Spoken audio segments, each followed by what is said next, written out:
All right, troops, welcome to the Action Elite. My name is Owen. We got a full-on schedule for you tonight. There's four of us. So, as usual, I got my partner in crime, J-Man, and I got Sean, and also Sean. Just before, while I remember, because I keep forgetting to say this, thank you for coming up with the game, The War Room. Remember a few weeks ago we were should be that. So The War Room in the works play. So thank you for that. And then our special guest tonight is Mr. John Gerber from Action Flicks. How you doing, sir? I'm doing good. How are you? I'm good, thanks. So why don't you tell everybody who doesn't know about your website? All right. Well, my website's called actionflix.com. I started it 6 years ago this coming August, just for the hell of it. I asked my wife, I remember she was pregnant at the time, and I was like, hey, can I do a website? And she was like, why not? And I've been an action fan since I was 7. So I was like, you know what? I want to talk about this stuff. And actually, you're a little bit of an inspirational one, because I remember I used to look at your site a lot. So yeah, so I just 6 years ago I just took the plunge, and here I am now. I love what I'm doing with it. Like all the interviews I've done, posting everything, and all the great people I've gotten to talk to, like present company included. So it's just a website that caters to action. I mean, I do subgenres, like sci-fi and that stuff, but it's mostly just action, because I tell you the truth, I can't. Action's hard enough, it's like I can't handle all the other stuff. It's like this is bad enough. So I just keep it strictly basically to the action. So that's me in a nutshell. It keeps it simple as well, because trying to run the movie as well, like it does get overwhelming. So I get it. Yeah. I'm like, how the hell do you do that? Because with great difficulty. So tonight we're going to be talking about the man, the myth, the legend, John Wick. So tonight we are basically the high table, and we're going to be talking about Mr. Wick and all of his adventures. So first of all, John, what are your thoughts on the first John Wick film? Well, I just wanted to say it's kind of funny, and I was thinking about this when he asked me to do the John Wick one. It's kind of funny because you got Sylvester Stallone, Arnold Schwarzenegger, Chuck Norris, and isn't it ironic that Keanu Reeves is probably the man responsible for 2 of the most influential franchises in action history? You have The Matrix, and now you have John Wick. So it's not Stallone, it's not Schwarzenegger, it's Keanu Reeves. So that right there, is phenomenal.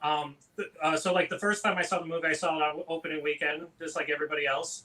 And I'd seen the trailers, so you kind of know what to expect, but then you really didn't, because like when I saw the movie, I was floored, and I had heard of Chad and David, who did the film in 87-11, but just I remember the first action scene where he gets attacked at his house for the first time, and I was just like, holy shit, what the hell am I watching? This was different. And if you remember the movie Equilibrium, with he actually just talked about him. Christian Bale. Christian Bale. Sorry, Christian. But yeah, so that this was gun fu, and just like that. And I remember because I loved that movie, watching it, and I'd gotten it when it came out. So the stuff he was doing, and he trained hard for it, and he looked phenomenal. And I just enjoyed the ride from beginning to end. Mm-hmm. Absolutely. Yeah, a controversial opinion. I actually prefer Equilibrium to The Matrix, but don't tell anybody. Me too. Yeah, because I find The Matrix with all the sort of the pretentious dialogue and everything, you're like, shut up and start punching and shooting things. But Equilibrium, I definitely have a soft spot for it. I love that movie. So, Sean, your thoughts on John Wick? John Wick, it's funny because if you compare it to the other movies like 2 and 3, it's a completely different animal to me. I mean, it's a traditional action movie in the way I like it. There's a lot of stuff going on with his reputation. Like, there's a lot of gags around that. It's like, as soon as you mention his name, people are like, oh, okay, no more questions, right? That kind of thing. That's really fun. And the bad guy in it is such a jerk. You just want to just slap him or just shoot him and slap him or something. Not like the other movies. He makes me angry. Like, he makes me actually livid. And so I want John Wick to like super shoot him like every single one, right? And to me, it just hit all the right spots in a time when I felt that action movies were generic and Hollywood didn't really understand action anymore. This felt like it was going back to basics in a good way. So yeah, I really love it. There's a reason why it's a high point and we still talk about today. Mm-hmm. Absolutely. And Jay, over to you. Yeah, so I mean, yeah, just to echo everybody's opinions, and yeah, we saw it in the theater. I think Sean, were you with me? Yeah, I saw it with you. Yeah. And normally when a movie's just called the name of a character like John Wick, I was thinking, but the thing is, it's like it is John Wick. That's the proper name. It's his myth, his legend. You know, he's killed the 3 guys with a pencil. The whole boogeyman thing. The idea that like he's already has this reputation that's established. Everyone respects him and fears him. I think the Leguizamo part, where Theon Greyjoy, I forgot the actor's name. I know him as Theon. He'll always be Theon. Yeah, he'll be Theon. Yeah. He comes in and he's like, and Leguizamo's like, where'd you get that car? And you're just like, holy shit! And then he calls the guy up. He's like, dude, I'm so sorry. This guy doesn't know what he's doing. And you're like, and he's like, get that car out of here. Get that car out of here. Yeah. We're in the position. It's an interesting dynamic. Like we're in the position of the people that don't know John Wick, right? So we're in Theon's position. We're like, well, okay, why is this guy so dangerous? Like one guy versus like 100 guys. Like, you know, what's the big deal? But that's where we are. So it's kind of cool to see it from that angle too. And then once John Wick does this stuff, it's crazy. Yeah. And interestingly enough, the original title for the movie was Scorn, but Keanu Reeves apparently just kept forgetting the name, and he just said, let's just call it John Wick. So that's why I ended up getting the name of John Wick. What's this background? Is somebody typing? Yeah, I don't know. No. Mute everyone do a mute on your, Owen, mute your mic for a sec. Okay, I don't hear it anymore, so I think it's on you. I think it's on your end. I'll mute my mic. So Owen, unmute yours, and I'll mute mine, and tell me if you still hear it. Okay. Yeah, still hear it. Yeah. Okay. John, mute yours. I'll mute mine. Oh, okay. So Sean. Oh, and then John, mute yours.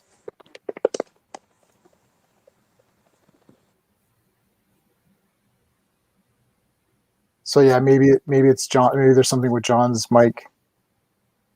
It's weird. Let's stop now anyway.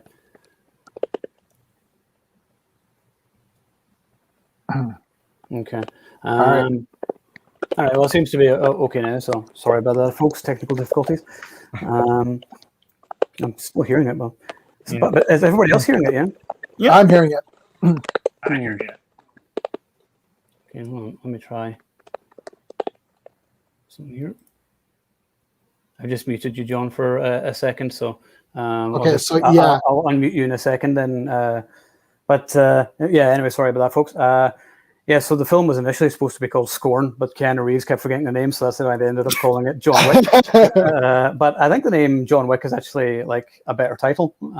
Scorn, I don't know why, it just seems sort of a bit more generic. But John Wick, because it just gives his name more power. Because even the mention of his name, makes everyone terrified, and that's sort of the running gag. It's like it was John Wick's car. Oh. Yeah, I know. Oh, and it is Michael Nyqvist is brilliant because as soon as it's just like, oh no, it's John Wick, we're all dead. We're dead, yeah.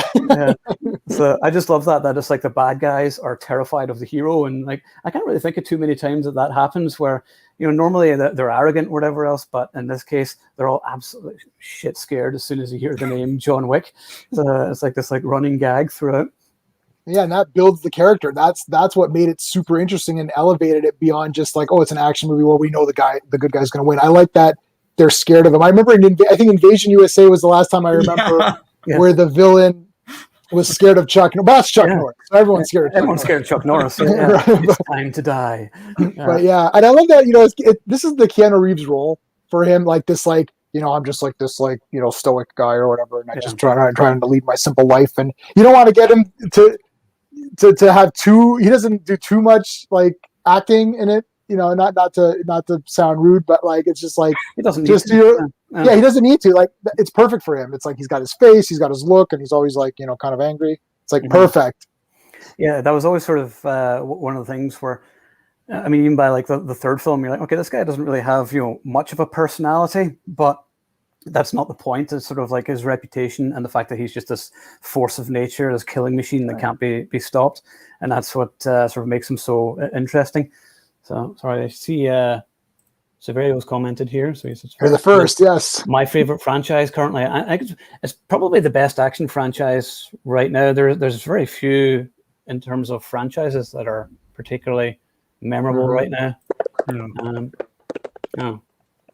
Yeah, no, I just unmuted John and then it started doing that again. That's really weird. Yeah, but Keanu was definitely born for the role of John Wick, but apparently, like, do you want to come out of StreamYard and come back? How do I do that? So, click on his face at the bottom to remove him. Remove him. Okay, I'm going to remove you, John, and then add you back in. Yeah. There you go. Okay. Is that any better? No, you can try reconnecting John with the link. Very strange because like it sounds like someone typing. Yeah. Or is there a horse in your room or something? Oh, we got to talk about horses when we get to that. Oh, don't worry. Oh, yes. Memorable. Okay, I'm just going to mute that. So, John, you can leave completely. You can, or unless you may have fixed it there. Popcorn. Yeah. Yeah, I have no idea what's going on. Okay, well, what I'll do is I'll just mute you then whenever we're talking, and so don't take offense. Okay, so I muted that anyway. But although Keanu has like totally made this role his own, like apparently, and I was reading up on this, like Stallone, Dolph Lundgren, Jean-Claude Van Damme, Bruce Willis, Kurt Russell, Nick Cage, Kevin Costner, Johnny Depp, and Jason Statham were all considered for the role of John Wick. I would actually love to see Jean-Claude Van Damme in John Wick, like maybe as an assassin or something. And me and my buddy Michael Gardner have talked about that before. That although it's cool to see him in The Last Mercenary, where it looks sort of more back on track again, but I'd love to see him in something stylish and glossy like John Wick, just as like an assassin, even in a small role. That would be really cool. But Keanu has made it his own, though. He's got Funko Pop. This is totally original movie, right? It's not based on anything. It's not based on anything. It's based from Derek Kolstad. And interestingly enough, his 88-year-old grandfather was called John Wick and served as an inspiration for the movie's character. So that's where it came from. And whenever he was writing it, I think he had Paul Newman in mind whenever he was writing it. It was he was supposed to initially be in his 60s at the time. And then someone said, no, I want to make it a bit younger. And then they ended up getting Keanu and, magic was made. Because I thought that... I couldn't picture anybody else as John Wick now. It just is Keanu Reeves. Oh, I mean, because it's like the whole thing. It's the look, that suit. I liked why it was all black. I think that was. I don't know why I like the all black one versus the white shirt, but it's got to be that hair. Like that hair. It's got to have that beard. It's like that is now the John Wick character. Yeah, he's basically, we'll get to it, but he's basically a superhero. To be honest with you, by the time that as this series progresses, it's the birth of like a superhero. Mm-hmm. That's like my theory, which we'll get to. But the first movie was crazy and it was breathtaking because you're like, wow, like I like precision, where every move John Wick does has a purpose to it. It's like shoot in the chest, shoot in the head. Mm-hmm. It's like there isn't a lot of like. It's cool because it's so precise. You know what I mean? It's not just like a drawn out action scene just to have a drawn out action scene. There's so many guys and he's taking them all out with just the right amount of hits. Mm-hmm. He's not just beating up someone just to beat up on him because he doesn't have any ill will towards the villains. He's literally focused. That's what they keep saying. He's a focused character. It's like bang, bang, bang, bang. It's like there's not like a lot of like violence. There's violence, but it's like timed violence. It's like very beautifully beautifully shot. Stylistic. Yeah. Yeah. Yeah. I mean, it's almost like a John Woo film. Almost, it's just got that style. But another thing I was reading is like it's an amalgamation apparently of Sergio Leone, Akira Kurosawa, Hong Kong cinema, Japanese anime, 70s hardcore Steve McQueen, movies like Bullet and Charles Bronson films, and sort of all of that put into one. And that must be why I love it so much, because Bronson is my hero. But yeah, the fact that I think David Leitch and Chad Stahelski come from like a stunt background really helped, because every action scene is smooth, and like I think the fact that you can see everything, there's no shaky camera or anything. They really they reinvented the action genre after the Bourne franchise ruined it. Oh gosh, with all their camera work. But now we could actually see it. So okay, so John's trying to come back in here. Let's see. All right, let's get John back in. Okay, John, you still here? Hello. Hello. Okay, that seems to be it. Is that okay? I don't hear any popcorn or horses. Do you? Okay, I think we're good. Wait, it's coming back. There it is. That's really weird. I don't know what it is. Anyway, I've had it happen with me on other live streams as well, depending on What is it? Yeah. It just depends on the version that you have. Sometimes StreamYard doesn't like certain operating systems or whatever. So it's like I used to do it on my phone, and it didn't like iPhone. So now I switched to my laptop, and now it seems to like I've never had any problems with the laptop. Mm-hmm. No, okay, yeah, I don't seem to have any problems here either. But one of my favorite aspects of John Wick was how it brought back Daniel Bernhardt from Bloodsport sequels. And like, finally, Daniel Bernhardt. I think this is the first time I've ever seen Daniel Bernhardt in a movie in the theater. I know I saw. Oh, he was in something else that I remember seeing in the theater, and I thought, or maybe John Wick was first. But I liked seeing him in there as just like bodyguard or whatever he was, like the security, the main security agent or whatever. That was cool, man. And he was good. He's a good fighter. Like, he's good. So having them go at it was really cool. Yeah. Yeah, no, that was awesome. And like the nightclub scene. So I'm just gonna have to mute that again. The nightclub scene to me is still the best. Yeah, the nightclub scene is still the best action scene of the franchise for me. And this one, I mean, there's some great action in the whole trilogy, but for me, there's just something about that nightclub scene. Like, it's got the music, and then you've got the neon visuals, almost like this synthwave cyberpunk type look to it, and it just gets even like crazier as the sequels go on in terms of like the visual style. Revisiting it, is that one guy who throws him over the edge and then gets shot at and escapes? Is he the only guy that escapes John Wick? I'm pretty sure. Like, John Wick, like, lets people go sometimes, but that guy, he was in the middle of a fight and he just leaves. Yeah, that's Daniel Bernhardt. Is that the guy you're talking about? Is it? Yeah. Okay. Yeah. So he was the one who replaced the Van Damme character in the sequels. Yeah. He has a bit of Van Damme look, I guess, supposedly. Yeah. But yeah. I think I can't remember. Did he go back and get him later? I can't remember. I'm trying to look through my notes. I'm thinking I'm back. That scene there, then he has a fight with him, and then he kills him. Yes. Oh, yeah, okay. Yes, that's right. So, but actually, a while ago, I can't remember where I saw a comment, and someone had commented somewhere and said, that's one of the worst films I've ever seen. And I was like, well, first of all, you're a dick. And second of all, you need to watch more movies, because if you think that's one of the worst movies you've ever seen, then you obviously haven't seen some of the classics that I've sat through. I don't like extremisms, whether it's positive or negative. Like the thing is, like, the way we do our rating system, which is my system, it's like no movie should really get less than 5 out of 10 unless you're getting into the really crap movies, right? Like John Wick could not possibly get less than a 6 or a 7 in the harshest criticisms, right? Like, if you literally thought the story was garbage, the action, the visuals, the pace of it, the entertainment value is enough to still elevate that to above average movie.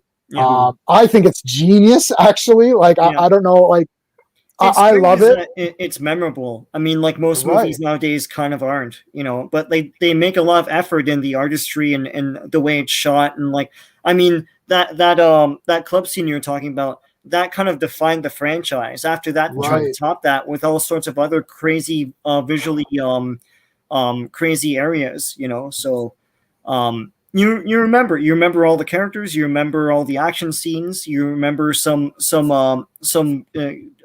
brutal like scenes and stuff. Don't really Yeah. get that anymore, from movies. Yeah. And Severio suggested Brandon Lee. He could have played it. Yeah, he could have. Yeah. Yeah. I'm with J-Man. I don't like extremism one way or another. Really, should a movie be a 10 out of 10 or 2 out of 10? Right. Like these people are like, oh, this is trash. This is trash. Okay, Like, the guy there's just some spent good like things about it. Yeah. Right. 6 Yeah. months of filming, editing, crafting this movie, trying to. It's like, oh, it's fucking trash. Yeah. I've seen better film on teeth. It's like, what are you talking? Oh, this is the worst movie I've ever seen. So you've seen 0 movies because it's impossible. Yeah, if you think it's the worst film you've ever seen, you literally know nothing, and your opinion is worthless. Right. Yeah. You're just telling me that your opinion is worthless. That's actually the only thing I'm getting out of this. Yeah.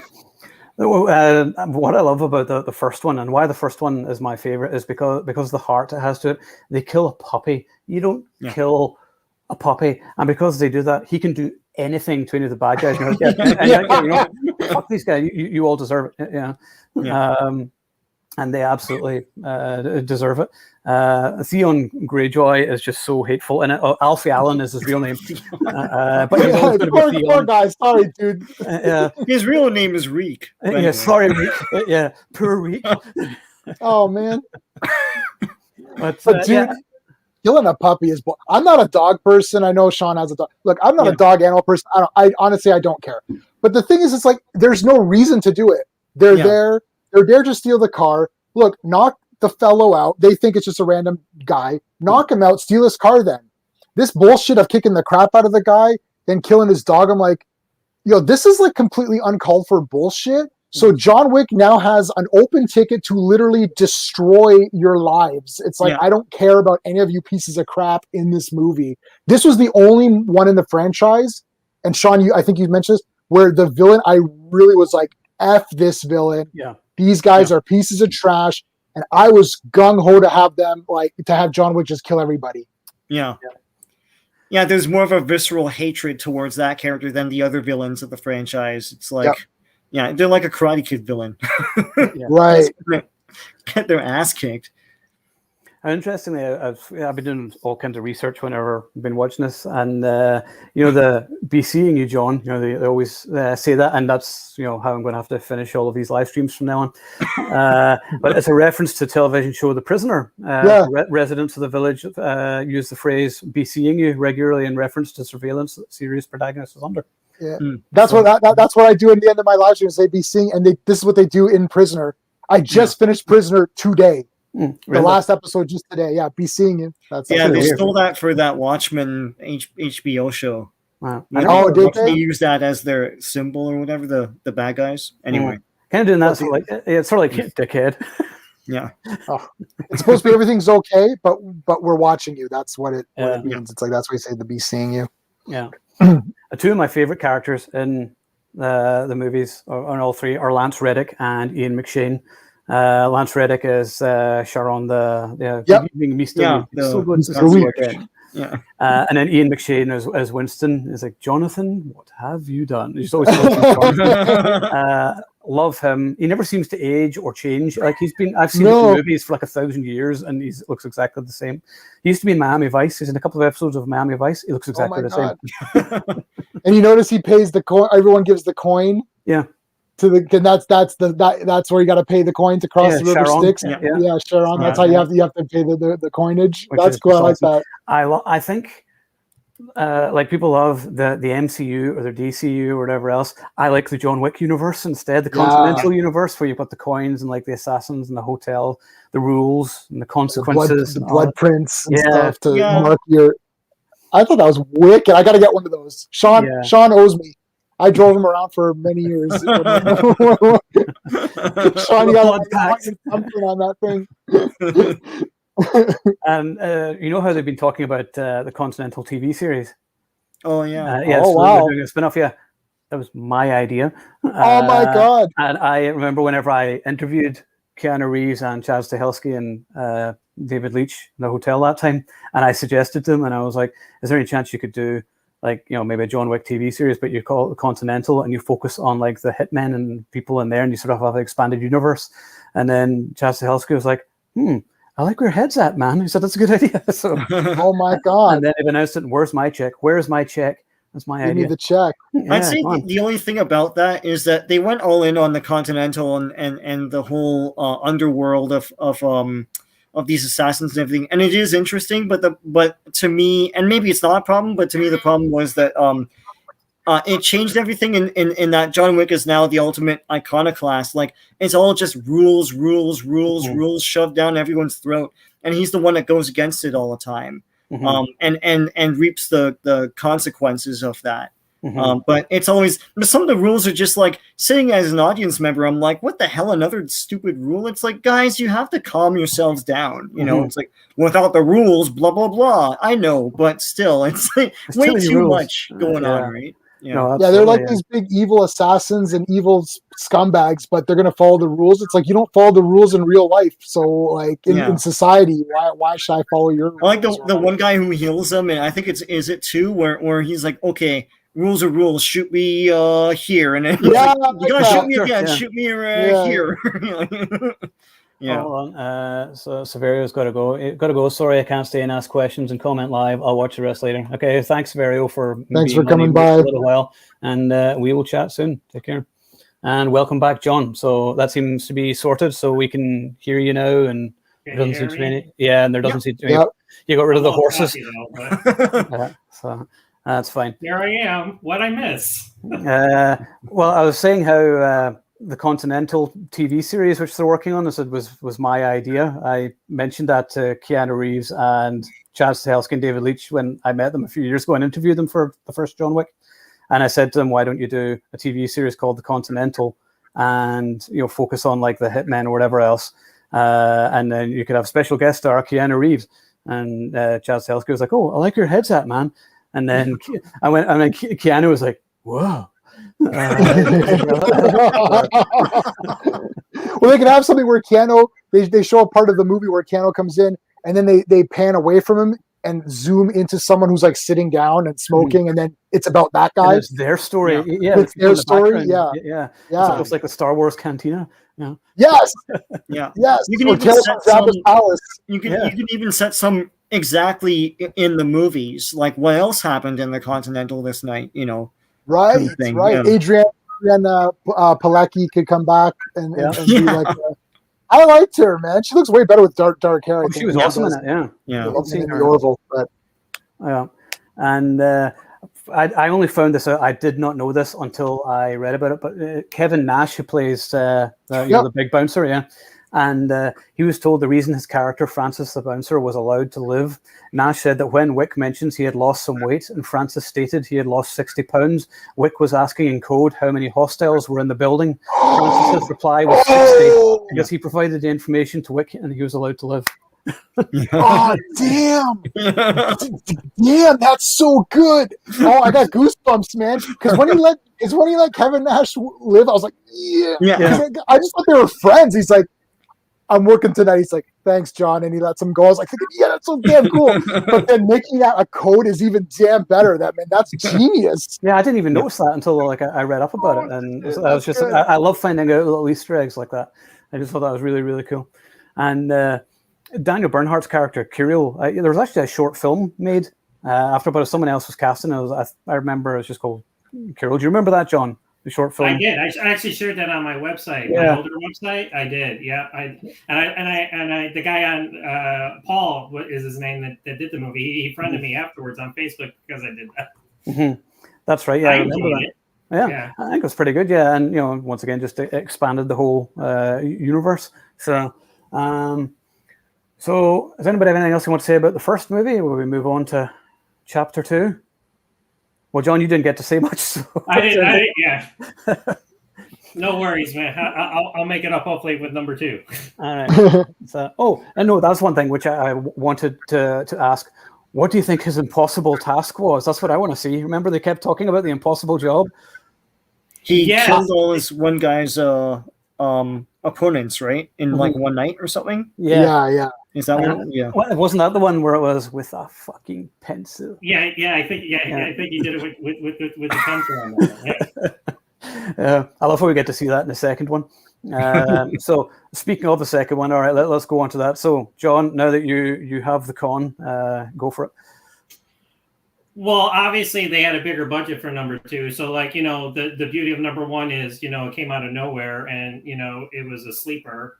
Nobody was expecting it, but you kind of know what to expect with number 2. And of course they just upped the ante with it. And it was, the action set pieces are just insane in it. And it's kind of like, Chad and David were just like, okay, so they just spent a lot of sleepless nights staying up being like, how can we top the first one? And then you just see they're writing down, like all these scenes and stuff like that. And it's just, and of course it's longer. So, I mean, the first one, we talked about it was less than 2 hours.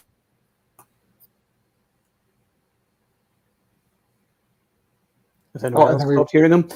I think we've lost you, John. He's muted. Yeah, you're muted.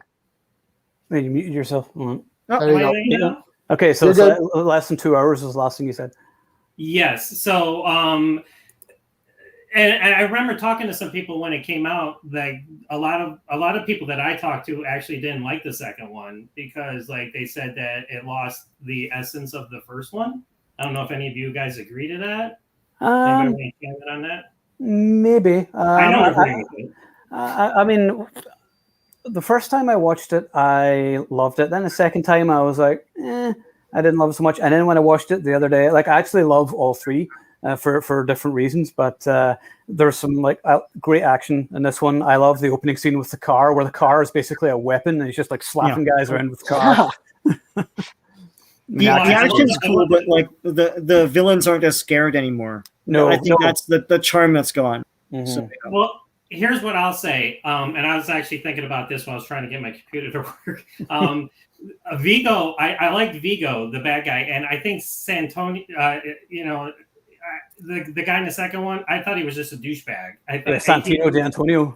Yeah. I thought I didn't enjoy him at all. I mean, I thought he was just kind of like a pompous asshole. Mm-hmm. But I guess that was the point of his character. But if I had to go for bad guys, I thought Vigo. It was just I just thought his character was better in terms of being the villain than he was in the second one.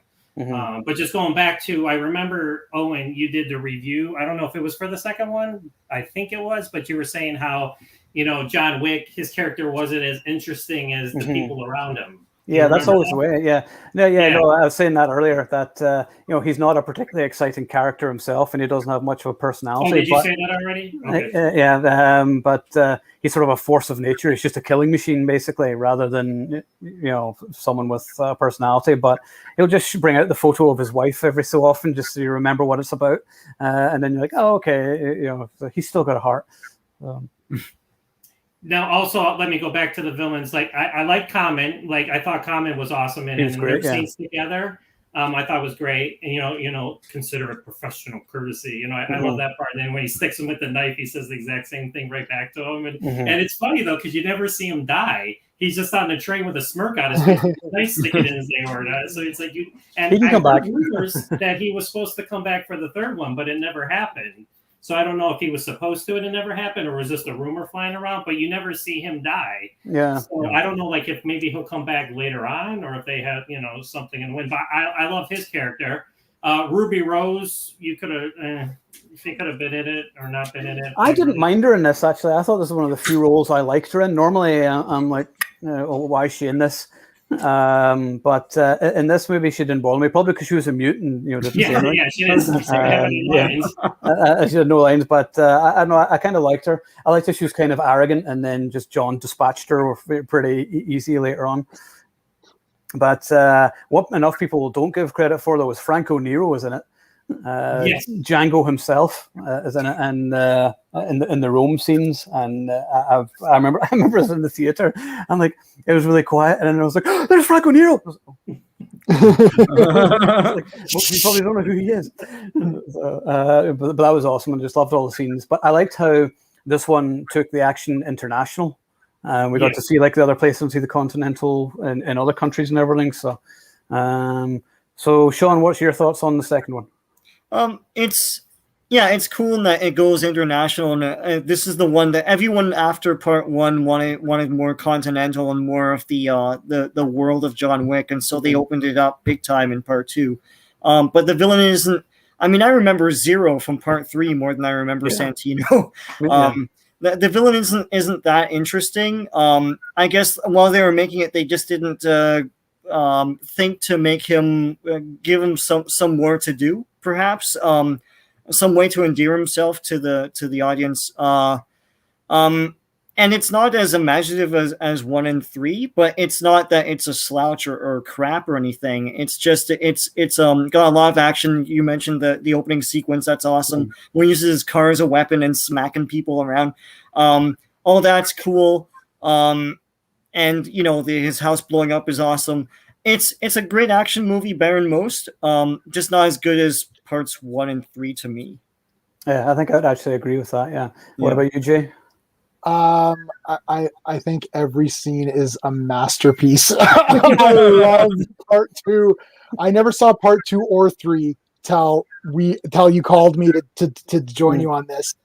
I watched part 2 3 times already in like 4 days. I don't know. I think it's a bloody masterpiece of filmmaking. Okay. Yeah. Everything that happens is like 10 out of 10. Getting the suit and like getting the guns and like, do you need one for the evening? One for he's like, I need 2. Yeah. All that's good. Picking the weapons, setting up the weapons, knowing that his escape plan, knowing that they're going to probably screw him over, and he sets up guns like ready to go. I'm like, oh, this is so cool. I thought Ruby Rose was awesome because she's like this, just like, you just want to like kind of punch her in the face a bit, but she's kind of cool. I like her slicky hair. And she's like doing her little thing. I'm like, this is cool. I like this. When there's not action, it's beautifully shot. I love the locations. When he goes to kill the girl, the sister in the beginning, I was complete in shock when she killed herself and laid down. It was so beautifully shot. It's the most shocking scene of the series, I think. Yeah, and she just knows that she's dead, so she's like, well, I guess I'm dead, and she lays down and she just bleeds out. It was so beautifully, it looks so beautiful, even though it's kind of gross. And then he just shoots her, and then when he's walking, and that's Common, right? Her bodyguard, and he's like, "Are you working tonight?" He's like, "Yeah." He's like, "How did it go?" He's like, "Yeah, it went pretty well." It's like, "Oh shit, here we go!" And then they start shooting, and I'm like, "Do they both have the same kind of suit?" Because they both get shot. Yeah. And they both get up in there, and I'm like, "Oh my god, they're both invulnerable. This is so good." and like, this movie was 10 minutes longer, and this one was 10 or 20 minutes longer. The next one's 10 minutes longer than this one, so they keep getting longer. Longer. The first part you almost don't need, but it does wrap up the stuff from the first movie because he gets his car back. So they wanted to wrap that up. You could have removed that first action scene, but it's so cool, so I wouldn't remove it. I don't know. Yeah. I like the world building. I liked everything. Just picking the guns. I was like, oh, what guns would I pick? Like, I'm like looking at the thing. I'm like, always like, he's like, oh, this one's easier to load and everything. I don't know. I thought it was great. Yeah. What are your thoughts on the Bowery King? Is he a useless joke, or is he? What is that about? I think we've yet to find out. Two movies, and I'm still like, I don't get this guy. Yeah. Like, what does he do? Like, he's important enough that that adjudicator woman goes to him and tries to like replace him. So he's on someone's radar, but he doesn't, in the movies, he doesn't really do anything. Yeah, but, I think that's coming in part 4. Because remember the way the third one ended, are you really pissed off, or I'm pissed off, or whatever it is he says. So, I think there'll be more there, but you're sort of like, okay, you have pigeons. You're a pigeon guy.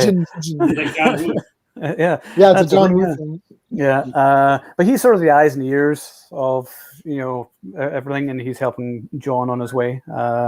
And there's a couple of nice little nods to the Matrix and things like that. Obviously, it's like, oh look, he's in Matrix, he's funny.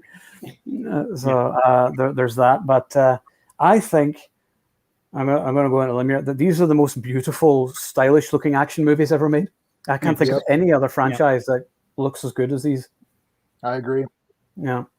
Well, the fight scenes, you can't top the action scenes. I mean, like, and just this is another point I wanted to make is, and I've said this many times in my reviews of other movies, is guys that have cut their teeth in the stunt industry know how to fucking make action movies. And, you know, you got Chad Stahelski and David Leitch, Jesse V. Johnson. Now you got Sam Hargrave, you know, jumping in there. J.J. Perry's going to start. He's directing his first movie for Netflix. Yeah. These guys know camera angles, they know editing, and it's just like I want them to like just shove other people out of the room and close and lock the door and like just, you know, make some of the other movies that we've gotten in the past. Mm-hmm. Yeah, I mean, just the framing of every scene, and just, you know, you'll get like John Wick in the center or whatever, and it's just beautiful stuff around, and there's usually neon lights everywhere and these amazing lights. It's just, you know, like I said, this like cyberpunk dystopia kind of thing, but it's such a sort of beautiful world which they live in. I was like, wow, where's the real world? Look this cool. But yeah, and I was actually saying that whenever you were offline there, John, about, you know, them coming from the stunt background, was really it sort of reinvigorated and redeemed the action movie industry after the Bourne movies destroyed it with their shaky cam. So now we could actually have coherent action scenes again. Where, I mean, just when I was watching the third one last night and just watching Mark Dacascos and everything, and just being able to see everything, you know, and just all the cool visuals in the background and everything. I mean, you've never really seen anything like these movies before, and that's why they're so interesting. It's just like a visual experience and quite different from any other action movies we've seen. Yeah, I agree. Yeah. Also, the settings, like in the second one, you know, I don't know if you guys had talked about it, you know, when I was off, but like, it was, you know, I thought it was like a homage to Enter the Dragon with the mirrors and everything. It is. Yeah. Yes. And how they just did that, and then just, I mean, we haven't really gotten into the third one yet, so I'm jumping the gun. But like the ending of the third one, where it was in that room that you hadn't seen before in the Continental, you know, the lower half of the Continental was all old school looking, and then you have this elaborate sci-fi looking room up top, I guess, you know, and it just enhances the action, and especially, you know, with what's going on and all the fighting and everything. And, you know, they you know, because a lot of times you watch a lot of, you know, I watch a lot of indie B movies, you know, and they're just in warehouses and stuff like that, you know, because that's what they have the budget for, which I get, I totally understand. But here, it's like, whoa, you know, like, you know, angels are singing and lights shining down, and so you got these awesome, you know, like sets that just seems to be its own character. Mm-hmm. Yeah, very much so. Yeah, the sets and the places, like the set design and the costumes and everything, and the guy who actually gives John his costume in Rome is actually the costume designer in the film. Oh, genius.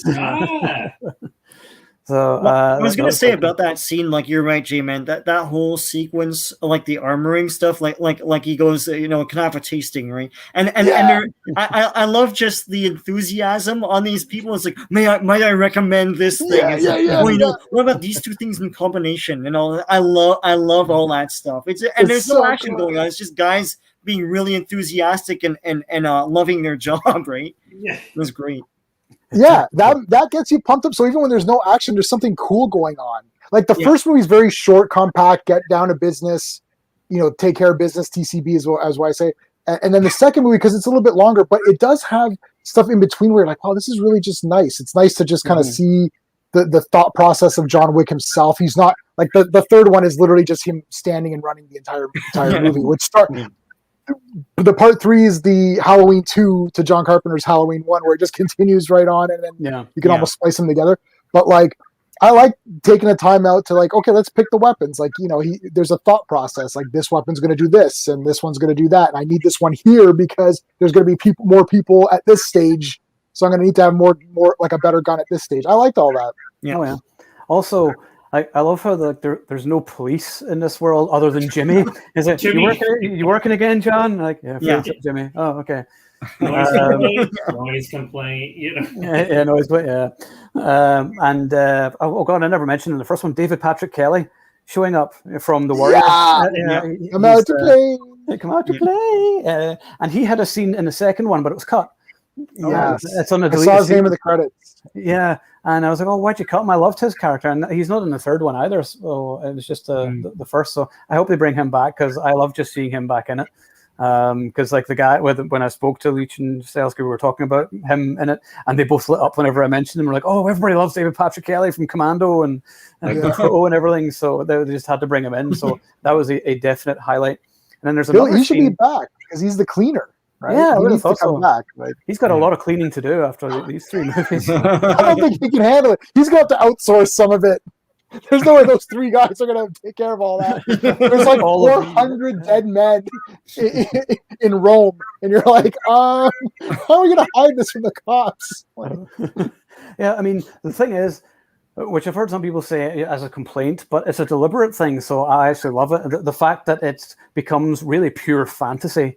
I mean, it's sort of a hyper reality, but I love that. I mean, the real world's boring. I want it to be more interesting, and that's what makes it so interesting. And you're just like, it's going to ride a horse, yeah? Why not? Go ahead, why not? So, yeah, no, there's. I really enjoy the second one. It has some great action scenes. The fight scene between him and Cassian, where they fall down the stairs. That looks so sore. Oh my god. I had a brick fall on my toe last year, and it literally didn't break my toe. It sprained my toe, and I got money from the city of Mississauga because it was bullshit. But anyways, it sprained my toe, and I couldn't walk for 2 days. And I'm thinking, these guys just fell downstairs and they're getting up. Okay, let's continue it on. I'm like, that's when you know you're in fantasy times. Oh, totally, yeah. I mean, it's sort of like a throwback almost to the 80s with like the one-man army type things, like Commando or whatever, where he like kills hundreds of people, and he's like, it's just a scratch. And that's it. He's the Energizer Bunny. That's what he's the Energizer Bunny of action stars. It just keeps going and on. He just keeps going and going, and I mean, the guy doesn't stop. I mean, he should be dead. Oh yeah, he should have been dead 100 times over, but here he is. He's still moving. So either he's got God looking after him, or he is God. He's the boogeyman. He's the boogeyman. Or no, he's the guy you send to kill the boogeyman. Yeah, everyone forgets that. They call him the boogeyman, but they clearly say that he's the guy you send to kill the boogeyman, right? Yeah. I think John Wick has killed more people with his right hand alone than Arnold Schwarzenegger has in all the movies put together. Part 3, we're going to talk about part 3 soon. I don't even know what to talk about because it's like every single thing that's ever been invented has become a weapon. Yeah. So it's crazy, but yeah. Anyway, it's insane. It's the second movie where he actually does kill people with a fucking pencil. Remember, he kills the guys with a pencil. Yes. And I was trying to count. I'm like, did he? I think it was only 2. 2 guys. I was like, was he going to break his record? I was trying to see if he's going to break the record, but no, they left it at 3 as the record. And with a pencil. Yeah. Do you remember the assassin you see with the violin? That's Heidi Moneymaker, isn't it? And she's David Leitch's wife, which I didn't know until the other day. Oh, yeah. So she's awesome. She was on The Art of Action the other day with Scott Adkins. There was another scene that was deleted with John Leguizamo where what was the guy's name? Santino and his crew come and they come threaten him and then they beat him up. And I was like, oh, that was a good scene because he wasn't going to tell him anything. And I thought that was kind of an interesting touch. But it's actually one of my favorite roles of John Leguizamo. I kind of love how he's just always there and he's got John's back. Yeah. He's really good. Is that everything we want to say about the second one? Actually, one thing is that I love whenever he stabs Cassian and leaves the knife in him and says, consider it a professional courtesy. He doesn't do that with Ares, which is Ruby Rose's character. He leaves the knife out because you don't deserve the professional courtesy. Right. So I just kind of like that. It's a nice touch. All right, so on to the third one. We really have to commend Keanu though for his dedication. It's like he and Tom Cruise basically are like so dedicated. But you watch the making of these movies and Keanu doing all the reloading and the training and the guns and everything and the judo and everything else he's done. And you're like, this guy just kills it every time, and you can see him on screen doing it all. And he really is one of the best action stars in the business these days. Exactly. Pretty much, yeah. Yeah. So, John, thoughts on Parabellum? Well, I don't know like how many people are going to comment on, but aside from the first one, which is the original, you can never beat the original. But this is actually my favorite one out of all three of them. And here's one reason. So now I saw them all in the movie theaters, but I was on vacation down in Panama City with my wife. We were celebrating our anniversary, and they had an IMAX. I've never been to an IMAX before. I've been to it once. I saw Tron Legacy, but I hated that movie, and it was like and I was like, and I remember when we planned the trip, I'm like, honey. And not only did it come out, it came out on our anniversary. It came out May 17th, which is our anniversary, no less. So I went to go see it with her in the IMAX, and it was the best experience of my life. The screen, the sound, there's a lot of shooting in the movie. Every time guns went off, it sounded like explosions. And I was just like, I was immersed for like the 2.5 hours that it was on. But like how I was saying, how like the second movie villains were, aside from Common, weren't that interesting. Well, how do you fix that? Well, you put Mark Dacascos and the guys from the Raid in it. It's like, well, there you go. Not only that, you got Tiger Chen in the beginning, Roger Ewan in the beginning, all these top Asian action stars. And you got John Wick riding on a horse shooting people. You got John Wick on a motorcycle beating the piss out of people. It's just, it's insane. And I actually just watched this scene because I told you I was watching it before we started. His scene with Halle Berry, it's like, because normally my biggest complaint with action movies from the West is they're not as long as action movies from the East. But here's a 10-minute scene which just balls out, them running around, shooting everything in sight. And not only that, she's got the two dogs that just run up and they're already dead, but yet these dogs are running up and chewing on people. Like, he's dead. What are you chewing on? But it's like, whatever, it's cool. But that scene just blows me away. Like him and her, like how much training they had to do for that. And it's just continuous for the most part. And it was just awesome. And then you got the ending. He's fighting Dacascos and the guys from the Raid. And real quick, not to take over, but I interviewed Mark Dacascos for The Driver when it came out. And I asked him about John Wick. And it was totally cool because here's Mark Dacascos talking to me about playing Zero in the movie, right? And he came up with this fascinating story on how they were on set one day and they weren't getting it, like the choreography or whatever. And he said that Chad stopped everybody, walked up and just totally did the scene for everybody. And they were just like, oh. So they were like, okay, that'll work. And then, from there they went on and filmed it. So that was cool. And like I said, it's my favorite of all three so far, bar none. I mean, like with the guys from the Raid and Mark Dacascos. I mean, now we'll talk about it later, who's going to be in the fourth film. But yeah, this just like totally took, I love number 2, but this was just on another level to me in terms of the action set pieces. Okay, Sean, I'll do you in a second, Jay, because you're going to explode. So, I think for some reason, I don't know what happened if they just wrote a bunch of gags down on a bunch of paper and stuff and said, we're doing all of this. It seems like a lot of the action sequences are amped up with more imagination here. It's like, as you said, Jay, man, like everything is a weapon. It's like, I don't know what happened, but like my favorite is the horse, like horse kicking a guy 3 times in the head. Yeah, that was amazing. And it's almost as like John Wick is operating him like some sort of bazooka because he just puts his hand on the guy on the horse's ass.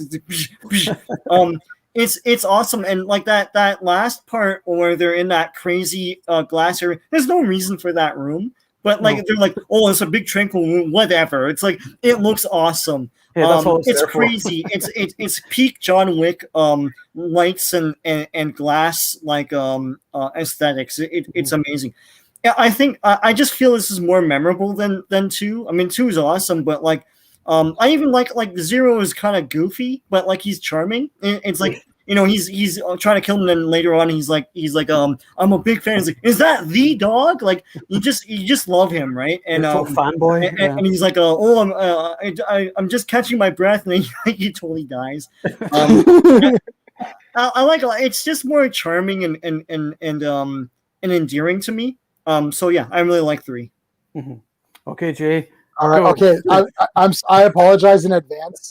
You're just gonna have to get through this. Right. If someone came up to me and said John Wick 3 was the greatest film ever made and all other films should be destroyed and now we start from here, I'd be like, yeah, that's a good argument. Like, this movie is fucking impossible. I'm watching this movie And first of all, my notes are nothing because I can't look away. Because if I look down to write something, I will miss a new weapon that's created. So like, there's this knife fight in the beginning, right, with the axes and the throwing knives, and I thought, wow. And I'm like, this is like fucking 15 minutes. I'm like, this looks like the end battle. And I thought, how can it be better? And then there's guys with armor later, but it's I'm like, okay. And then I started making notes just on words. I just put book, I put horse, bike, I put bulletproof guys, I put glass. Like, I don't even know what this means anymore. I'm like, you have to watch this movie about 35 times to catch everything that happens. Like, literally, he's killing people with books. I'm That's like, the best scene. That's the best. I can't believe it. I'm like, okay. And then the horse thing is, when he killed one guy with the horse, I thought, okay. But then that horse became a weapon in more deaths. I'm like, okay. Okay. Then when there's bulletproof people, where he's shooting them to like get them off balance, to get close enough to shoot them some more in the head. Then I've never seen this in my life. Where they rack up all the weapons and it's like, all right, let's go. And then they go and they start shooting. Then they pause and regroup in the middle of the action scene. They're like, yo, these guns aren't good enough. We have to reload again. Then they reload more weapons and go back out again. I'm like, what is happening in this movie? I swear, somebody sat down and said, this is the last action film that's ever going to be shot. We have to make sure that everything happens. Yeah. It's like, did you ever have a crazy idea? Yeah, I want someone to die in the library with a book. That's like, okay, let's put it in here because we can't ever film another action movie. John Wick 4, it cannot be more crazy than this. This movie is the end. This is like Endgame of action movies. Like, literally, I can't think, like, every other action movie from now on is going to be a bunch of garbage. I'm like, well, did you kill anybody with a book? Did you kill anybody with a motorcycle in this movie? Did you have 2 action scenes back to back? Did you have dogs killing people? Like, oh my god! I forgot. There's no notes. Like, you can't take notes on this movie. Jim, yeah. You know that Chad and David watches me like, all right, we'll show you. They're like writing shit down right now as we speak. This is the challenge. I know you got DY coming in. Okay, let's see. But I mean, I don't know. There's like I can't think of anything new to do. Like, they'd have to have superpowers for it to go to the next level. Like, they'd have to be running around buildings and fighting each other, like on the side of buildings and flying and punching each other. Like, I don't know what else you could do at this point. Well, one of the newest pieces of casting is Bill Skarsgård. I just saw in the that. 4th movie. So he's Pennywise, and I thought, okay, John Wick versus clowns. We have some fucking clown action in John Wick 4. We haven't had killer clowns yet. So, oh my god, that's what I want to see. And then John Wick lost his finger. Man. Yeah. I don't know if he has damage, but I guess one finger after you've killed about 3,000 people. I guess that's fair. Yeah, at least he lost something. He didn't even lose the finger in fight. He took it off himself because he's like, yeah, you can't actually hurt me. The only way I can actually get hurt is if I hurt myself. It's like, well, that scene, he didn't even give him a sharp instrument. He's like, here, you can't even have a sharp one. You got to have a blunt instrument. And he gave him the thing to hit it with. He's like, fuck it, I'm not even going to use that. Bam, he just hits his head. He should have just bitten it off. He should have been like, there's your finger for you, buddy. Like, if you notice, like, you think he's giving him his finger, he takes the ring. We're like, oh shit! Yeah. It's like that means something to him, so you know that's gonna probably come back or something because don't mess with the wife, the deceased wife, because they already messed with the dog, So it's like, what's gonna happen there? Yeah. I love that whole idea that the reason he wants to stay alive is so that he can remember his wife. And love her, and he's sort of like, that's such a kind of this strangely romantic idea. And I was like, well, you love your wife, so you go ahead and you kill those 400 people, sweetie. Just go right ahead. He has pictures of her everywhere, just like for he just takes it out of the book. He's like, oh, love you, honey. And he's like, let me go kill this guy.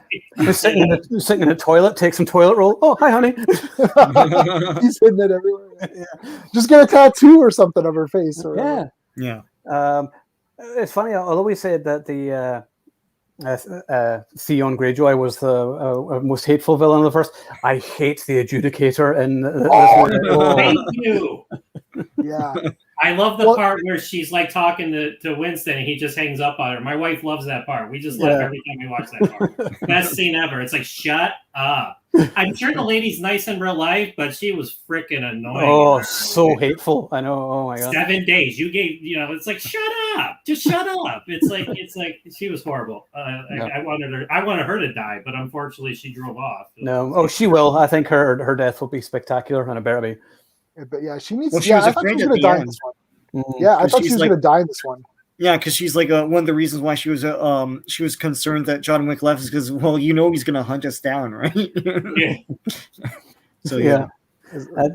Do you think Winston is now a villain, or do you think there was like a plan to what he did with John? I mean, it seemed at the end, he shot him a few times, he fell off. I think I think he did that knowing that John would be fine because he's John Wick. So I think I think they had.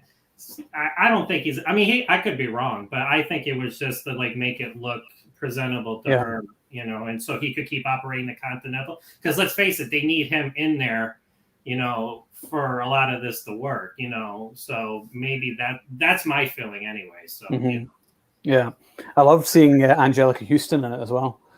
Yes. She was great in all the ballet scenes and everything. I mean, just even that whole theater or the look and everything inside. I was like, every scene in this movie could be a picture on a wall. They look so stunning. The cinematography and set design and costume, just every aspect of it, they just look fantastic. And the guy gets killed with a book. So, yeah, I mean, like they could have. Honest to goodness, they could have done 3 acts. If you had enough story to make this into 3 films, there's enough memorable action scenes that you only need like 2 or 3 memorable action scenes to make it special. And this had so many. They could have made at least 2 movies. This could have been 2 movies with just the action scenes alone. Like those armored guys, I'm like, oh my god, now there's armored guys in this thing. I'm like, what is going on? Mm-hmm. It's just crazy. J-Man, just like you said, the beginning is the ending to a lot of other movies, but that's right. The beginning here. It's like, this is just the first 20 minutes, people. It's like, what the hell else is going to happen? Yeah. And I love after the whole knife fight and everything, they're all fighting away and then I think it's Roger Juan and they're fighting and then he's like lying there and he's nearly dead and then John just picks up an axe and throws it at him. I don't know how they did that and it just goes lodges right in his head and I'm like, how did they do that? It looks so real. It must have been like CG or something. Yeah. Right. Or they probably just killed him. Why not?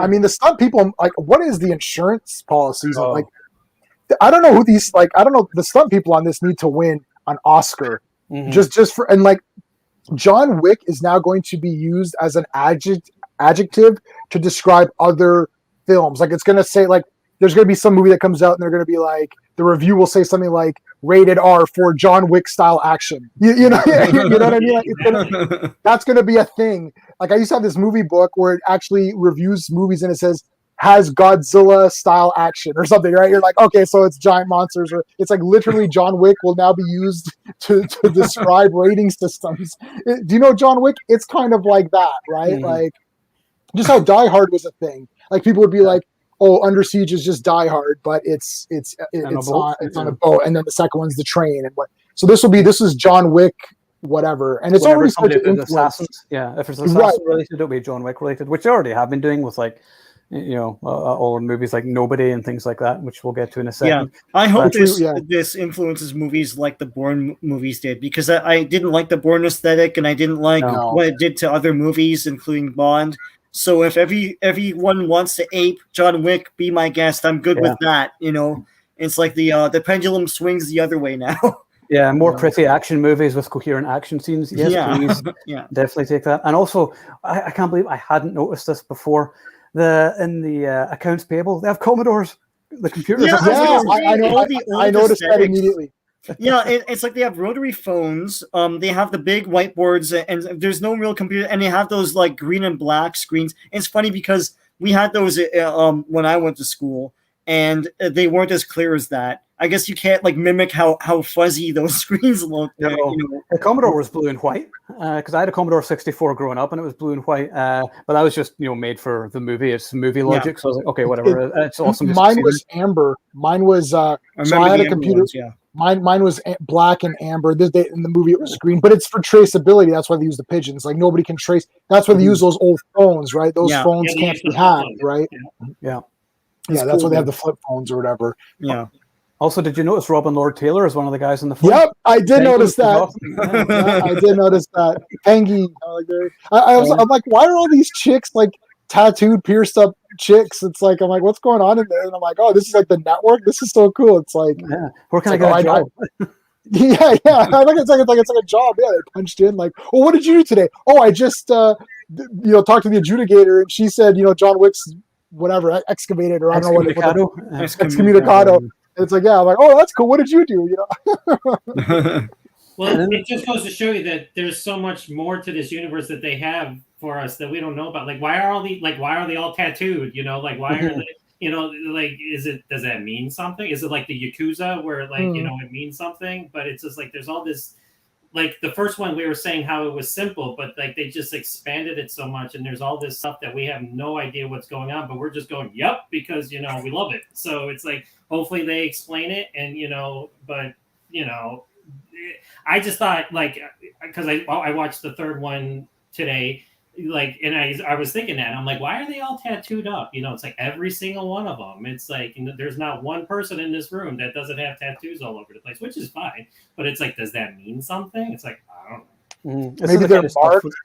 Yeah, it's the kind of thing we should probably get explored in the Continental series. I think the whole behind the scenes thing, which is kind of what I want to see. But on the other hand, I kind of don't want it to be demystified. I like not knowing everything. You don't need everything filled in. Keep some of the mystery. Yep. But also, there was another Game of Thrones alumni in it, Jerome Flynn as Barada. Yeah. Ripper Street, man. I love that actor so much. Yeah. He's great. He was it Bronn? Was that his name in Game of Thrones? Yep. Yeah, he was. Yeah, he's Tyrion's protector / mercenary. Yeah, he was great. Yeah, and he was in Ripper Street for the first 4 seasons as Bennett Drake, the best character in that show for me. But anyway, well, I think that's everything I wanted to say. Oh, right, okay. Without googling, what is John Wick's real name? Oh shit. Yeah, they said it. Yeah. I'm not gonna know. I don't remember. I remember they said it, and it was in a subtitle too, wasn't it? Jordani Jovanovic. Jordani. Yeah. Go figure. Yeah. Thanks, Owen. That was driving me nuts. So, all right. So I think. Well, can I say one more thing? You can say whatever you like. Before we move on, just because he was probably in the military at one point, but that's how he got his training was not by special forces. It was from an orphanage. Yeah, I love that. This lady that tortures people by making them do ballet until they drop dead. It's like that's how. And then you go into other rooms and they're all doing jiu-jitsu and judo and stuff like that. It's like that's how he got his training, and that's how he grew up. It's like it's just mind-boggling to me. It's like, oh, because you automatically think because in most action movies they're ex-special forces or something, which he could have been. He could have went into the military. We don't know, but that's how he got badass was by this sadistic orphanage that he grew up in. I was thinking it was I don't know if you guys have seen 36 Chamber of Shaolin, which is it's the right. So it's where there's different sections. Step 1 is you're gonna have to learn to balance yourself, and dancing is gonna help with the balance. And then once you can get that foundation, you can now move on to the next chamber or room, whatever it is, which is then you're gonna see the wrestling. So she's going through the rooms, right? So it's sort of the last room's going to be guns or something or targeting or whatever it happens to be, right? Archery maybe or something. I don't know. But I was thinking it's like that. It's so cool. Every section has you have to pass all the rooms, and John Wick was the best in each room or whatever. He's their best graduate or whatever. Yeah, I remember whenever I first saw the third movie actually, and then it ended, and I was like, "Oh, it's not over." I remember actually being annoyed because I was hoping it was going to be a trilogy, and then I watched it again, and I was like, "No, actually, this is awesome because I want more of this." And there's nothing that really tops John Wick right now. But one thing I like to talk about is the influence of it. I mean, since 2014. We've had movies like I said, it's had a positive influence on where Bourne had the negative influence. So you got movies like, Atomic Blonde, and then the upcoming Gunpowder Milkshake, Nobody, Hobbs and Shaw. I mean, it's really just sort of changed the way action movies are now, because you watch them and everything has to have great fight scenes. usually Daniel Bernhardt in some way, and Alain Moussi was in Nobody from Kickboxer remakes, and and David Leitch and Stahelski become sort of the go-to directors for action movies now. Did you guys? I want to ask you guys because I'd overheard. I loved Nobody as well. I thought it was a great movie, but I heard that they were thinking of having Nobody and John Wick in the same world, and then they're gonna he would meet, like Odenkirk would meet with Keanu Reeves, and I just thought, oh my god, if that happens, I will literally die. I hope so. I mean, that would be the greatest. There's absolutely no reason why not. I remember when we all saw the trailers to Nobody, I was like, oh, that looks like it takes place in the world of John Wick, so it's pretty easy to do. Yeah. The other rumor was Atomic Blonde.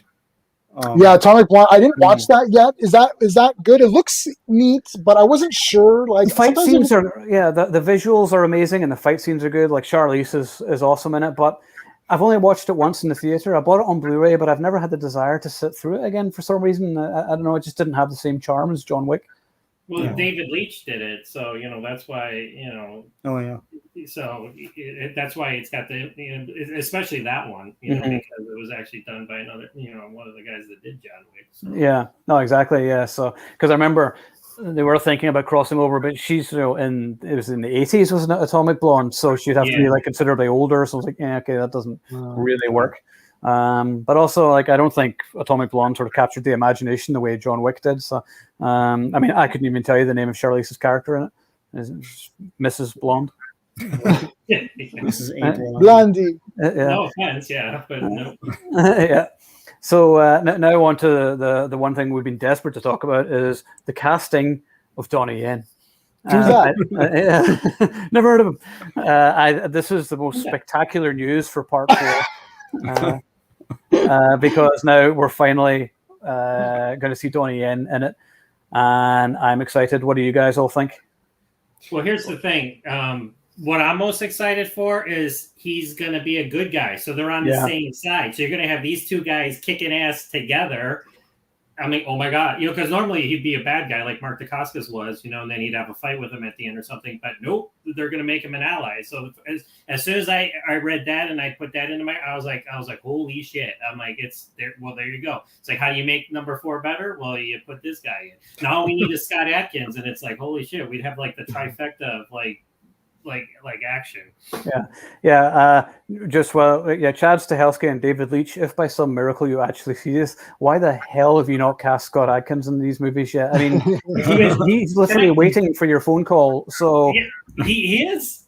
Yeah, he's told all of us that, and it's like the 8711 action design team. He would fricking soar with the fight choreography that those guys would dish out. I don't know, like, if they're afraid, like, he might, like, because you remember the first movie he was in that I saw him in was Special Forces, and I remember, no offense to the other guys, but, like, once he went into that movie, he took over. So I don't know if they're afraid of him. Like, he'll come in and he'll be like, wait a minute, we can't have this guy in it, because, we can't make Keanu Reeves look bad or something. But that's the only thing I can think of. But, Chad and Dave, like, they've had to have thought of him, and who knows? It might be the world's best kept secret, and he might be in it. Because they're doing 4 and 5, so who knows? Yeah, I think it could end up there, but he's the one person that needs to be in this franchise. Like, I was delighted at Donnie Yen, but I was like, I want my boy Scott in it. He needs to be mainstream. He needs to be, I've argued for ever since I started my website, and Owen, you've done the same thing. Yep. Why this man isn't a bigger star is beyond me. I will never grasp the concept of how, because plus he's killing in the acting department. Obviously when he first started out, he had his good parts and bad parts, and stuff like that. But he's crushing it. Mm-hmm. So he would be perfect in the movie right now for a John Wick movie. Yeah, and it'd be perfect for the action scenes, with fighting the guns and everything else. I mean, he could do those stuff in his sleep. So, yeah, let's hope that he makes an appearance at some point, even if he's just an assassin and he's someone that, John Wick has to fight at some point. That's fine, but I just want to see him in this franchise in some way. He deserves it so much. But yeah, Donnie Yen, that was a slam. That was a grand slam. And plus, like I said, making him a good guy, it's like it's a win-win for fans. Mm-hmm, absolutely. And also, like I said, I still want Van Damme to show up at some point and just I I need the training. When people are starting to come back, I talked to you earlier in the week. It looks like he's having fun again. I mean, how long has it been since we've seen Van Damme have fun in a movie? I know. Yeah, I mean, I think The Last Mercenary, it just looks like it's a good time because, like, his past few movies have been, for the past few years, really, they've always been really joyless, humorless movies, and I want to see more of Chad and Alex and those sort of characters. Yeah. And that's a Netflix, or is it a Netflix original or Netflix? Yeah. Yeah. I think I might take the day off for that. That's an event. That's an event for one. That's an event. Yeah. Well, Donnie Yen. I started with Donnie Yen, and Sean did too. We both got In the Line of Duty Part 4. Was that the first one we got, Sean? Yeah. Yes. We used to go to the Asian market over here and buy all these movies. And I mean, I have all the In the Line of Duty movies, but In the Line of Duty 4, I was like, oh my god, this is so awesome! Like, who's this guy? I'm like, this guy's so good. And it was Donnie Yen, and then it was like Iron Monkey, and what were the other ones? Like all of these crazy ones that started to come out. We're like, holy, this Donnie Yen guy is like really cool. We see his name, we're like, yeah. And now he's Star Wars. Yeah, Ip Man. Holy crap! Yeah, and like freaking Star Wars, man. He's got a figure. He's got an action figure of himself. It's so cool. But like Donnie Yen being a good guy, here's what's gonna happen. Donnie Yen will die. And you'll be like, oh, it's the sad thing. And at the very end, he'll still be alive, and then he'll be in the next one, guaranteed. Yeah. They're gonna make you think that he's dead, and everyone's gonna be like, this is bullshit. Donnie Yen's dead, and then he'll still be alive at the end, and then he'll be in the. I guarantee you, this is a live stream. It's gonna be posted to YouTube. It's about an hour, 15 minutes in. Now you're gonna remember that. Hey, man, called it. Donnie Yen will not die. It'll look like he'll die, and then he will come back, and then he'll be in the next one, and maybe get his own movie. Okay, yeah, we'll remember that. I mean, I always remember thinking that with Rogue One, the Star Wars movie, and then they announced that they're making Solo, and I was like, I don't care about Solo. Give me the Donnie Yen movie. I want to see the Chiro Imwe movie. And do Baze and Shuret. They're like the two best guys in that thing. Yeah, exactly. And I was like, where's the Guardians of the Whills? Could do that movie or whatever. That's what I want to see. And well, Donnie Yen's like a ninja. You put a ninja in a movie and it just automatically makes it better. You put Donnie Yen in a movie and it just automatically it's like the movie could totally suck. But I guarantee the scenes that he's in and the fight scenes, I'll be like, I'll still buy it because that'll be awesome. Yeah, any movie with 10 minutes must see. Yeah, any movie with a ninja is automatically good. That's one of the rules. There's there's a few rules. If there's a ninja in it, it's automatically good. It can't be. Like, it cannot be bad. That's one of the J-Man top 10 rules of for sure good movie. Like, if there's a Jason mask, like a hockey mask, that's automatically good. Ninja, that's one. Van Damme, that's another. That's been one of the problems, and we'll do a James Bond one at some point, but like the recent James Bond movies, there's some ninjas in them. There used to be ninjas in volcanoes and shit. I want to get back to that. Fun in James Bond movies. That's what's missing. I'm sorry to all the Daniel Craig fans, but I'll be glad to be rid of him and have someone with a personality come in and bring the humor and personality and charm back to the franchise. I think the makers are sucking it out. I don't know if it's him per se. It's they think that they're going for this audience that's not really there.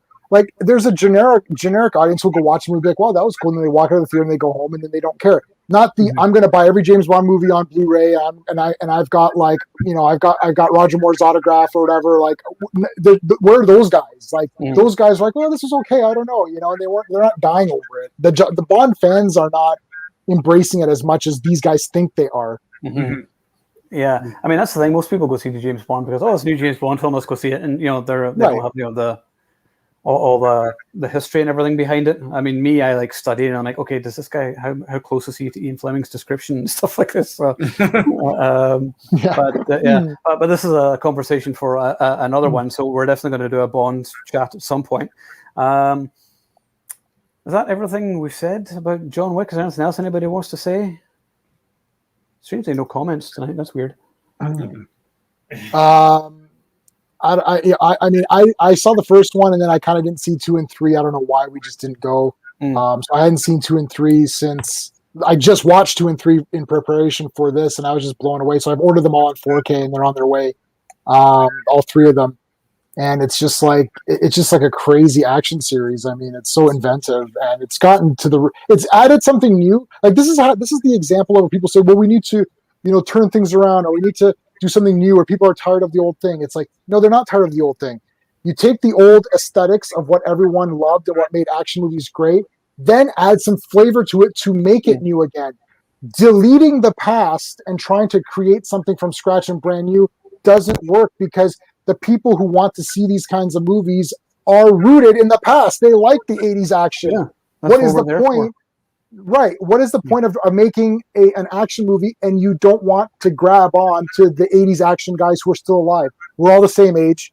We're the target audience. Target audience is not a bad word. You have us ready to go, and why are you not utilizing us? That's what I don't get. No, we need to get more women. Nobody cares but about they're us growing. anymore. They are growing the audience though, because like each movie has made more and more money, which I find very encouraging. Like the last one made over $300 million worldwide, whereas the second one made over $100 million. So it's climbing, and that's not just like our generation. That's audiences discovering this and loving it, which I find encouraging. So right, but they're discovering the good stuff of what was old. Like they're like, wow, you could. The to them, really that's new to them, and it's awesome. Right, yeah, right. Awesome is timeless. So, oh, beautiful. Beautiful. Yeah, yeah. That was great, John. That's a great line. Yeah, like, dude. Awesome is timeless. It's like people are like, well, that was really awesome. Like, yeah, it was. Like, you're gonna go see part 2. It's like, yeah, I'm gonna see part 2. It's like, exactly. I love how we're both holding pencils, Jay. I just picked up because I was thinking about the pencils, and I'm like, there's one right here. I'm like, just in case anyone. I have a dumb mechanical pencil. So. Oh man, you can't kill anybody with that. You gotta get the HB, man. You gotta get this one right here. This is HB. I can't see the number, but like, yeah, it's like this is the killer pencil. John seems to have disappeared. Yeah, he may have lost. It looked like he had lost connection or whatever. There's no picture there. I'll add him back anyway in a minute once he's no longer a circle. That's all I see just now. So I don't think there's much else to discuss really with the John Wick franchise, apart from it really has reinvigorated the action genre, and it's given us a visual style which we've never seen before, and it's given just a beauty which we rarely see. Like I love in part 3. Did you see the movie theater? It's the Tarkovsky theater. Yes. Yeah, which I thought was a nice nod, and he says he likes Chad Stahelski and David Leitch were saying that they like to put these things in because they like them being action movies, but they like to do something a little different, to do something which we haven't seen before by referencing things like Sergio Leone and stuff like that. And Sergio is apparently a huge influence on these movies. Because I mean, it almost kind of is like a Western, he's like outlaw out for revenge. Yeah, and the framing, like Sergio always did a thing where if it doesn't exist in the frame, it doesn't exist. So like, for example, like if guys are coming, like, in some movies you would turn and there's a guy there and you're like, well, he should have seen that guy earlier, but he wasn't in frame then. So it, that didn't exist. So it's whatever's in the frame is the world of what you're seeing. And that's all there is to the world. So it's like, everything's very calculated. It's not like, okay, action, we're shooting out. Okay, cut, we're good. It's like, no, wait, what was in that frame? That shouldn't be there.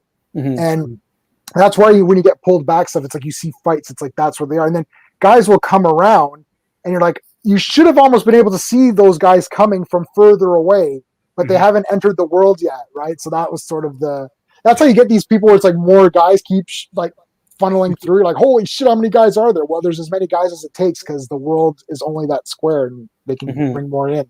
Yeah. So that's kind of cool. Yeah, and that's the way it very much feels with John Wick. I mean, whenever you're in the room, you're just looking all around at just, the stunning visuals. So to finish up, what's the best kill from the franchise? Oh my God. For me, it's the book. The book. And I'm just the book. The book. If I had to pick other than the book, the screw and the guy's on the eye. Yeah. I think it's part 3. Yeah, part 3. I think almost all the kills going to be part 3. Yeah, I swear they had a whiteboard and they just everyone put their ideas on it. Yeah. I mean, bringing up the bulletproof troops, man. I can't. I'm like. Then they went back and reloaded. I've never seen 2 reloaded scenes. Just to put this in perspective for people who watch this after the fact, we've been on for an hour and 24 minutes. just think there is that much action in the third movie alone. So the entire time that we've all been talking, there's been that much gunfire. And John Wick has killed 1,000 people while we've been talking. While we've been talking. Like, I mean, what's the best death? Everything? John Wick 3? I think my favorite death is John Wick 3. Everything. Yeah, Like, the whole everything. The book, the horses, and then the axe to the head. I mean, there's so many. Yeah. I had to pause the movie. I couldn't take it. I'm like, I have to calm down. I have to pause the movie. I'm like, I need to take a break from this movie for a little. I know I've never paused the movie to take a. I'm like, I gotta take a break because I'm not writing any notes down. I've lost myself in the movie. I'm like, I have to take a break. I went, got water, refreshed, took a half an hour break. I'm like, okay, let me go back and re-sit down. And my wife is like, are you rewatching this again? I'm like, this is still going on. The shooting is still going on from before. She's like, I thought you started it over again. I was like, no, it's still continuing. She's like, this is impossible. How can it still be going? It's the same movie. She thought I rewatched it. She's like, are you rewatching this? I'm like, no, this is the same damn thing. It's still going. I had to take a break. No, yeah, I mean, it really is just an awesome trilogy. So I'm hoping that by the time the fourth movie comes out, movie theaters will all be open again here, and we can all go see it. We have to go. Squad we're making a blood oath. We're let's put our thumbprint on that. Blood oath, definitely. We see all John Wick in the theater. Yeah, absolutely. And then we cheer anytime Donnie Yen does anything. Oh my god! Well, oh my god, yes. I'm gonna have to get a Donnie Yen T-shirt for that. I think definitely. I'm going to look into that myself. Yeah, I think it's a good idea. John, are you still there? Or I'm here. My camera just crapped out, so I apologize. Okay. Okay. You are now a circle. Okay. All right. Well, we're going to wrap up now. Anyway, so do you have any final thoughts, John? You want to say about the John Wick franchise? Nothing that I haven't already said already, Owen. I mean, it's just like I said, it's just amazing how like I said, Keanu Reeves is basically obviously the guys that made the movie, but it's not Stallone, it's not Schwarzenegger, it's not Norris, or these guys that we grew up with that we love, but it's Keanu Reeves. Doing what he did in these movies, and it totally like rejuvenated the action industry, like when things seemed kind of stale and then way back when, with the Matrix and Bullet Time, nobody had ever seen any of that before. And it's like, holy crap, what is this now? And you got all these movies coming out after that. The Matrix came out like doing the exact same thing, but it never, reached the Matrix. But now same thing here, you got movies, some are doing it better than others, but at the same time, like I said, I love Nobody. I love Bob Odenkirk, and I love the philosophy behind that movie. But everybody was like, oh, you got to go see this movie. It's exactly like John Wick. I'm like, yeah, it was good. And it's like, but it wasn't John Wick. And it's like, and it, like I said, in the third one, like I said, like J-Man was saying, it's probably one of like if they never made another action movie at all ever in the history of cinema, it's like this would be a good place to end. That's all I gotta say. You can't see my face, but it's got a big smile on it because, like I said, I just the third one, like I said, I love them all, but it was I just couldn't even begin to describe how I love this movie, and it's probably the one I watched the most out of all of them. I think I'm probably going to watch it again after watching it the weekend. There, I've really grown to love it. I mean, just watching all of them, and I was like, there isn't actually one that I dislike. I think if we say the weakest, I would say it's the second one. But even then, I think it's still awesome. Right. There's still enough great stuff in it. And if that's the worst of them all, we're in pretty good shape because it's like that's the worst. We're saying out of all of them, this is the one we like the least. It's like we still love it, but we like it the least out of all three of them. So that's saying something about these movies and the people making them. Yeah, absolutely. Yeah. Also, just while I remember, because I always tend to forget these things, remember to like and subscribe to Action Flicks on YouTube, and also J-Man's channel, and also please the Action Elite. And please leave comments anywhere if there's something you want for us to cover, future franchises or anything. I mean, we got ideas which we're going to be doing for months. I come up with ideas every day, and I'm like, J-Man, let's do this. Oh, let's do this. Let's do that. So, I think the next one for next week will probably be the Hard Target one. Shall we do Hard Target 2? So, Sean, have you seen Hard Target 2? Oh, not 2, no. Give 2 a watch. I can lend it to you, Sean. Yeah, give it a watch. Scott Adkins is in it. It's not as good as the first one, but it still has its moments. So get that watched, and then we'll try and jump on next week and see. Oh, there's Jonathan. I've got a comment. Hey. So the hellers are coming. It's Jonathan. Hey guys, absolutely love all 3 films. Can't wait to see Donnie Yen and John Wick 4. Hey Jonathan, you rock. Agreed. Looking forward to seeing Donnie and Pennywise. Can't wait to see what Clown's going to do in the John Wick universe. That's going to be great. I need to see. Can I give a suggestion for a kill? I need to see John Wick kill someone with a balloon. Yeah. Well, he steals Pennywise's balloon and then kills him with that. I want to see how they're going to handle it. There must be a way to do it. Shove it in their mouth and blow it up or something. Yeah. Yeah, there's got to be a way to do it. I want to see John Wick use a balloon to kill somebody. That's actually one of the things that John Wick has brought back is the awesome bad guy death. We haven't had great kills in movies for a while, and everyone's been sort of PG-13, so it's all safe and boring. And that's why that's why I kind of hate the Fast and Furious franchise, is that nobody ever dies, or nobody dies. They would come back. Oh no, wait, he's family, so he's okay. Even though he exploded. But this one, there's actually great violent kills, and ain't nobody coming back from most of these, particularly the book guy. No, he's not coming back. But it's funny though, like, although he's a simple character, John Wick, like he doesn't say much or whatever else, you're still on his side the entire time. Like, you love the fact that he's invincible. Like, he's near death for pretty much the entire 3rd movie, but yet he just still goes through all the bad guys, and even at his weakest, he's still better than everybody else. Well, it's because of the first one. It's like what happened to him in the first one, so you sympathize with him. It's like, man, he left this and then for his wife, and then his wife died, and then they killed his freaking puppy, for God's sakes. It's like, he killed a puppy. Bastards. I want to point out something too that was very smart. I really like part 2 a lot because it has like a lot of good story and emotional parts, but also good action. Whereas part 3 is almost mostly all action, and part 1 has more of the emotional. But part 2 does something very interesting that we haven't mentioned. I just thought, and you guys reminded me, when he's going to kill the sister, and she's just standing there vulnerable. If he just walked up and shot her in the head, that would be a bit jarring, and you may lose some support with the audience. I was thinking, like, oh man, is John just going to kill this woman? Like, this woman just sitting there, right? In cold blood. And when she kills herself, it was like, I'm like, that was a brilliant way by the filmmakers to still have her die, but not by John Wick just being a cold-blooded bastard and shooting her. And it's debatable whether John Wick could have actually done it. I think he probably, I guess, could have. He could have brought himself to do it, but we never got that answer because she did it herself, and then he just mercy killed her at the end. Mm-hmm. But that was a very smart move by the filmmakers, because they would have lost me. Because even though she's a villain, we haven't seen her do villainous acts. It's very important in film. We haven't seen her do anything bad. We're just told that she's bad because she's the ruler of that house. But I thought that was handled well. But yeah, anyway. That is a good point. I said I never thought of that. Because that's the most memorable scene of the second movie for me. It's haunting and it's disturbing and beautiful at the same time. It's like all these things together. But yeah, I hadn't thought of that if he had just gone up and shot her, then you would have been like, oh, so you really are just an evil. You're no better than any of the bad guys then. So it keeps you on his side. That's what she says. She's like, what would your wife think of that? It's like, yes. It's like, what would your wife think of that, John? And then you're like, oh, okay. Yeah.